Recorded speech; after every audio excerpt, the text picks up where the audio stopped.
Hello everyone, আসসালামু আলাইকুম। বরাবর মতো আপনাদের মাঝে নতুন আরেকটি ডিজাইনের ভিডিও নিয়ে চলে আসলাম। আপনারা স্ক্রিনে যে ডিজাইনটি দেখতে পাচ্ছেন, এই ডিজাইনটি একদম ফ্রিতে দিয়ে দিব আজকের ভিডিওতে। অর্থাৎ আজকের ভিডিওটি যদি আপনি সম্পূর্ণ শেষ করেন, তাহলে আজকের ভিডিওর ডেসক্রিপশনে দেওয়া লিঙ্ক থেকে এই পিএলপি ফাইলটি ডাউনলোড করে নিতে পারবেন। তবে শর্ত হচ্ছে, আমাদের এই পিএলপি ফাইল ডাউনলোড করার জন্য কিন্তু 4টি পাসওয়ার্ড প্রয়োজন হবে। আর এই 4টি পাসওয়ার্ড আমাদের ভিডিওর বিভিন্ন অংশে দেওয়া আছে। ভিডিওটি যদি আপনি সম্পূর্ণ দেখেন, তাহলে এই 4টি পাসওয়ার্ড স্ক্রিনে পেয়ে যাবেন। এরপর ডাউনলোড করার জন্য যদি আমাদের ডেসক্রিপশনে দেওয়া লিঙ্কে ক্লিক করেন, তাহলে আমাদের ওয়েবসাইটে নিয়ে যাবে। ওয়েবসাইটে গিয়ে নিচের দিকে একটু স্ক্রল করলেই ডাউনলোড নামে একটি বাটন দেখতে পাবেন। সেখানে যদি ক্লিক করেন, প্রথমে হয়তো আপনাদের সামনে অ্যাড আসতে পারে। পরবর্তীতে অ্যাডটি যদি কেটে দিয়ে আবারও ডাউনলোড বাটনে ক্লিক করেন, তাহলে কিন্তু আপনাদের সামনে এই পাসওয়ার্ড দেওয়ার অপশনটি পেয়ে যাবেন। তো সেখানে আমাদের ভিডিও থেকে সংগ্রহ করা 4 সংখ্যার পাসওয়ার্ডটি লিখে সাবমিট করলেই আমাদের এই পিএলপি ফাইলটি আপনারা ডাউনলোড করতে পারবেন। তো ডাউনলোড করা সম্পূর্ণ হলে এবারে কিন্তু আমাদের পিক্সেল অ্যাপ অ্যাপ্লিকেশনটির প্রয়োজন হবে। যাদের আগে থেকে পিক্সেল অ্যাপ অ্যাপ্লিকেশনটি ইনস্টল করা আছে, তারা পিক্সেল অ্যাপ অ্যাপসটি ওপেন করে নেবেন। আর যাদের ইনস্টল করা নেই, তারা আমাদের ডেসক্রিপশন থেকেই পিক্সেল অ্যাপ অ্যাপসটি ইনস্টল করে নিতে পারেন। তো ইনস্টল করা হয়ে গেলে আমাদের অ্যাপসটি ওপেন করতে হবে। ওপেন করলে আমাদের সামনে এরকম একটি স্ক্রিন ওপেন হবে। এখান থেকে আমাদের সেই ডাউনলোড করা পিএলপি ফাইলটি ইনপুট করে নিতে হবে। ইনপুট করার জন্য উপরের 3 ডট অপশনে চলে আসবেন। এখান থেকে ওপেন পিএলপি ফাইল এই অপশনটিতে ক্লিক করবেন। এরপর উপরে দেখতে পাচ্ছেন ডট পিএলপি নামে একটা অপশন রয়েছে। এই ডট পিএলপিতে ক্লিক করতে হবে। তাহলেই কিন্তু আপনাদের মোবাইলে ডাউনলোড ফোল্ডারটি ওপেন হয়ে যাবে। আর এখানে যতগুলো পিএলপি ফাইল আপনি ডাউনলোড করেছেন, সমস্ত পিএলপি ফাইল এইভাবে দেখতে পাবেন। তো এখান থেকে আমাদের আজকের পিএলপি ফাইলটির নাম দেখে সিলেক্ট করে নিতে হবে। তো সেই নাম দেখে যদি আপনি পিএলপি ফাইলটির উপর ক্লিক করেন, তাহলে কিন্তু পিএলপি ফাইলটি এভাবে ওপেন হবে। তো আমি ওপেন করে নিয়ে আপনাদেরকে দেখাচ্ছি। ওপেন করলে আমাদের সামনে এইভাবে আমাদের সম্পূর্ণ ডিজাইনটি দেখতে পাবো। এখান থেকে কিন্তু আমি চাইলেই সমস্ত কিছু পরিবর্তন করে নিতে পারবো। এখান থেকে আমার ছবি, আমার নাম, আমার স্থানীয় নেতার ছবি, আমার পদবি সমস্ত কিছু পরিবর্তন করে নিতে পারবো। অর্থাৎ এই ডিজাইনটি কিন্তু কোনো একটি ইউনিয়ন পরিষদের ওয়ার্ডের মেম্বার প্রার্থী হিসেবে তৈরি করা হয়েছে। অর্থাৎ আপনি যদি বা আপনার পরিচিত কেউ যদি মেম্বার প্রার্থী হয়ে থাকে, তাহলে তার জন্য এই ডিজাইনটি তৈরি করতে পারবেন। তো এখানে শুরুতেই আমার ছবির উপর ক্লিক করতে হবে। ছবির উপর ক্লিক করলে ছবিটি সিলেক্ট হয়ে যাবে।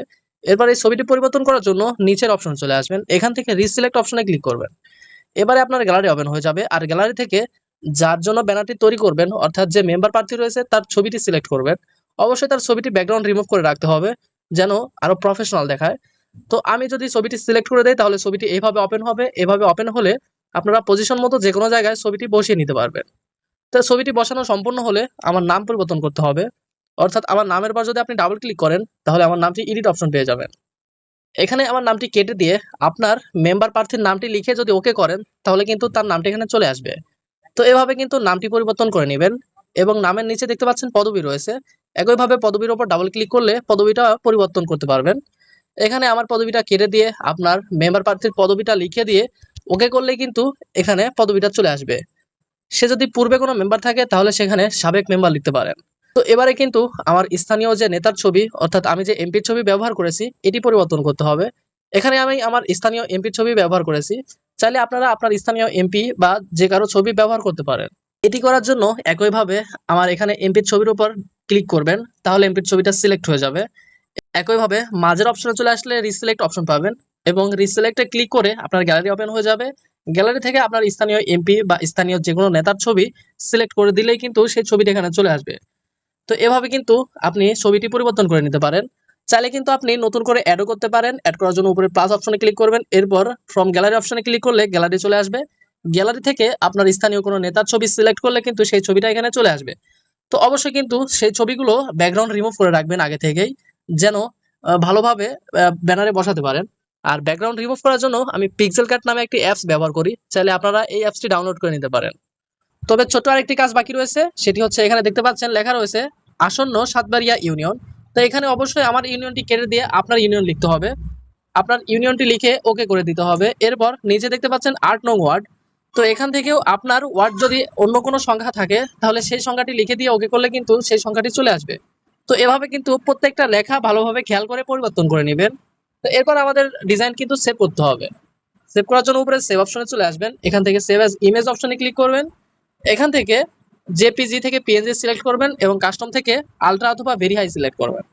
তাহলে আমাদের এই ডিজাইনটি আরো প্রফেশনাল এবং হাই রেজুলেশনে গ্যালারিতে সেভ হবে।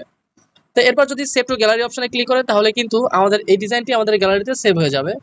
তো এভাবে কিন্তু এই প্রফেশনাল ডিজাইনটি আপনি নিজের মতো করে কাস্টমাইজ করে নিতে পারেন।